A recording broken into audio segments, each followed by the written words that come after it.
For most of his life, he believed Singapore was nothing more than a tiny island, small, simple, and easy to understand. A dot on the world map. A place people talked about for its cleanliness, strict rules, and high fines. But in 2025, when he finally decided to visit this little island, everything changed. What he discovered was not small at all. It was bigger than imagination, deeper than the online reviews, and more powerful than the stories he had heard. Singapore felt like a world built inside a city, a world where the future is already happening. The moment he landed at Changi Airport, he realized this wasn't an ordinary place. The airport looked like a city itself, with futuristic designs, gardens, robots, waterfalls, and technology everywhere. It felt like stepping into a movie scene, where modern life meets nature in the most magical way. Suddenly, the idea of tiny island disappeared. Singapore was alive, breathing, and full of energy. As he explored deeper, from the Marina Bay skyline to the quiet hawker centers, from the world-class transport system to the multicultural streets, he discovered something he never expected. Singapore may be small in size, but it is gigantic in experience. Every corner had a story, every building had innovation, every culture had flavor, and every moment felt different. In 2025, he didn't just visit Singapore. He stepped into a world he never imagined, where discipline meets freedom, nature meets skyscrapers, and tradition meets tomorrow. This is his journey. This is Singapore, not just an island, but a world of its own.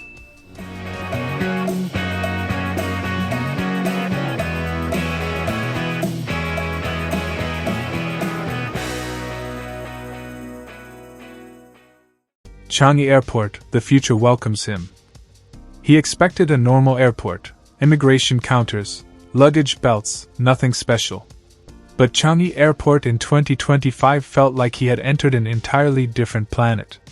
The jewel waterfall shimmered like a living diamond as sunlight danced through the glass dome.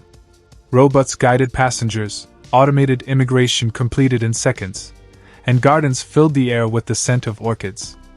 Instead of stress, the airport gave peace. Instead of noise, it offered calm. He knew instantly that Singapore wasn't just organized, it was engineered for happiness. Walking through the terminals felt like entering a luxury mall, a botanical garden, and a futuristic hub all at once.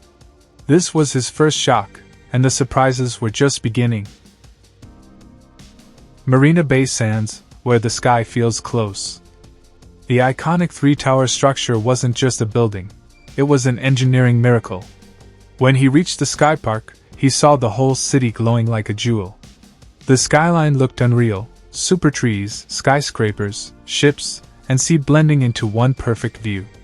Singapore at night felt like a city that never rests, never slows, never stops improving. The infinity pool high above the city made him feel like he was floating in the sky. He realized why millions dream of this view.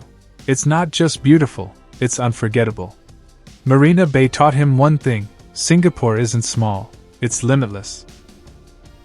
Sentosa Island, a whole vacation in one place. Sentosa shocked him the most.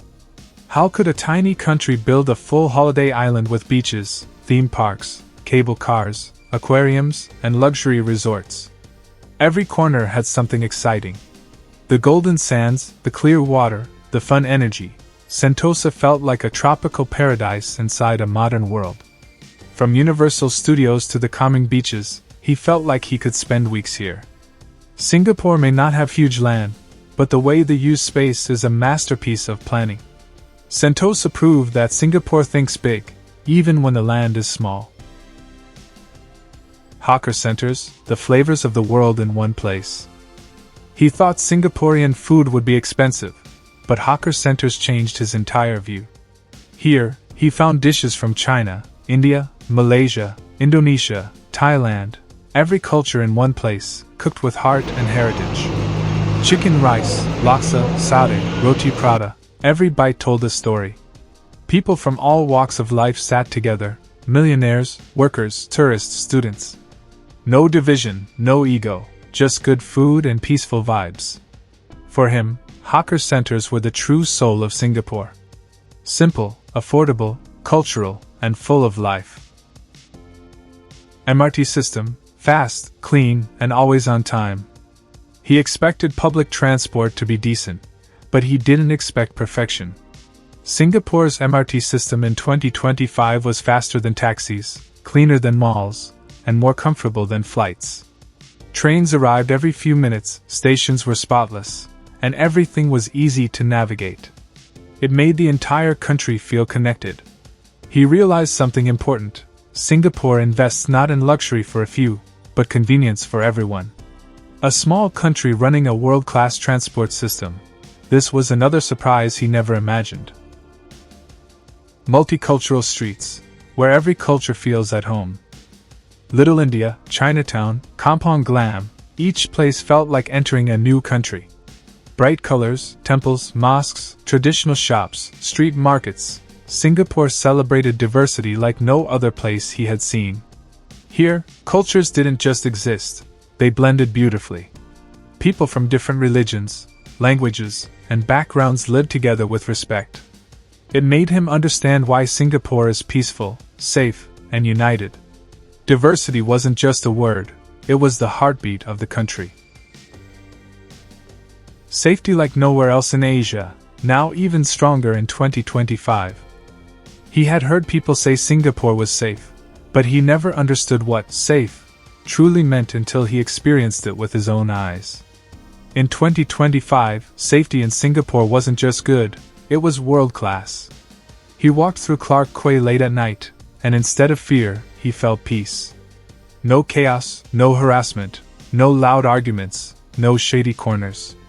Women jogged alone at midnight, families strolled without worry, and tourists carried cameras freely without hiding them. It felt unreal. The strict laws, efficient policing, and disciplined society created an atmosphere where crime simply couldn't breathe. Even MRT stations at 1 a.m. looked organized. No pushing, no pickpocketing, no scams. In many countries, safety is a privilege. Only some can afford it. But in Singapore, safety is a right. Everyone enjoys it. He realized how rare this is in Asia and even in the world.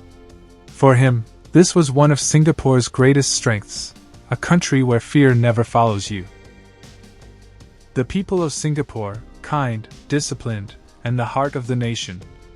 He expected a fast-paced, stressed-out society. But he found the opposite. Singaporeans were warm, polite, and incredibly disciplined. MRT queues were orderly, nobody pushed, and everyone respected space. Drivers waited patiently at pedestrian crossings. Even in busy hawker centers, people cleaned up their tables and helped elderly uncles find seats. What touched him most was how helpful people were. When he looked confused at an MRT map, a Singaporean family immediately guided him. A taxi driver shared stories of Singapore's struggles and proud moments. Hawker uncles smiled and said, "Enjoy your meal," with genuine kindness. Singaporeans lived busy lives, but they never lost their humanity. Their discipline kept the country functioning smoothly, and their kindness made visitors feel welcome. He realized that Singapore's success wasn't built only on technology or planning, it was built on the people. The heart of Singapore wasn't the skyline, it was the Singaporeans themselves. When he finally left Singapore, he realized something powerful. This tiny island was never tiny. It was one of the most advanced, organized, peaceful, and beautiful places he had ever seen. Singapore wasn't defined by size, it was defined by vision. A country that turned limitations into strengths, diversity into unity, and planning into perfection. He came expecting a small island, but he walked into a world he never expected. Singapore in 2025 proved that true greatness doesn't need land, it needs ideas, discipline, and heart.